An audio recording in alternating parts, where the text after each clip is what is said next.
गांव की ठंडी मिट्टी पर सुबह की ओस बिखरी हुई थी। पक्षियों की चहचहाहट ने दिन की शुरुआत का ऐलान कर दिया था। उन्हीं हल्की रोशनी के बीच 60 साल का रहमत अली अपने पुराने खाट से उठा। उसकी झुर्रियों भरी आंखों में आज भी उम्मीद की चमक थी। रहमत अली की सारी दौलत उसका छोटा सा खेत था, जो उसे बाप दादा से विरासत में मिला था। वह अपनी ज़मीन से मोहब्बत करता था। पूरा दिन बीज बोना, खाद डालना, पानी देना और दुआ करना उसकी ज़िंदगी का रोज का काम था। इस साल किस्मत मेहरबान नहीं थी। बारिश समय पर नहीं हुई और धूप ने फसलों को जला दिया। रहमत रोज़ खेत पर खड़ा होकर दुआ करता, या अल्लाह, हमारी मेहनत बर्बाद न करना। मगर मिट्टी प्यासी थी और फसलें सूखने लगीं। रहमत का इकलौता बेटा साबिर शहर चला गया था। वह गांव की कठिन जिंदगी से तंग आ चुका था और बेहतर भविष्य के सपने लेकर शहर में मजदूरी करने लग गया था।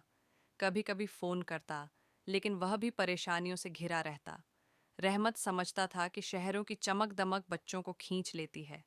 एक दिन खबर आई कि सरकार ने किसानों के लिए कर्ज माफी का ऐलान किया है। रहमत भी उम्मीद लेकर बैंक गया, लेकिन घंटों लाइन में खड़े रहने के बाद पता चला कि उसका नाम सूची में नहीं था। कागजों में गलती हो गई है बाबा जी, क्लर्क ने कहा। रहमत चुपचाप दिल में एक और चोट लेकर वापस लौट आया। कुछ दिन बाद जब खेत में बची खुची फसल तैयार हुई, तो रहमत ने अपनी बैलगाड़ी पर अनाज लाद कर मंडी का रुख किया। मंडी में अनाज की कीमत इतनी कम थी कि मेहनत की लागत भी पूरी नहीं हो सकी। मजबूरी में उसे अपनी मेहनत कौड़ियों के भाव बेचनी पड़ी। घर लौटते समय वह सोचता रहा, कभी किसान को धरती का बाप कहा जाता था, आज हम ही सबसे ज्यादा मोहताज हो गए हैं।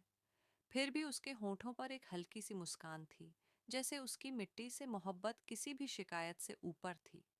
उसी शाम जब वह खेत के किनारे बैठकर डूबते सूरज को देख रहा था, पास के स्कूल से मास्टर साहब की आवाज आई, किसान हमें अन्न देता है, हमें उसकी इज्जत करनी चाहिए। यह सुनकर रहमत के चेहरे पर एक हल्की सी उम्मीद की रोशनी फैल गई। अगले दिन वह फिर अपने खेत में खुरपा उठाकर बीज बोने निकल पड़ा। वह जानता था कि किसान कभी हार नहीं मानता। चाहे जमीन कितनी भी सख्त हो या हालात कितने भी बेरहम क्यों न हो, किसान की उम्मीद हमेशा जिंदा रहती है। रहमत की कहानी हर उस किसान की कहानी थी जो चुपचाप धरती का सीना चीर कर जिंदगी उगाता है। आखिरकार किसान ही तो वह शख्स है जो दुनिया को जीवन देता है, और जीवन कभी हार नहीं मानता।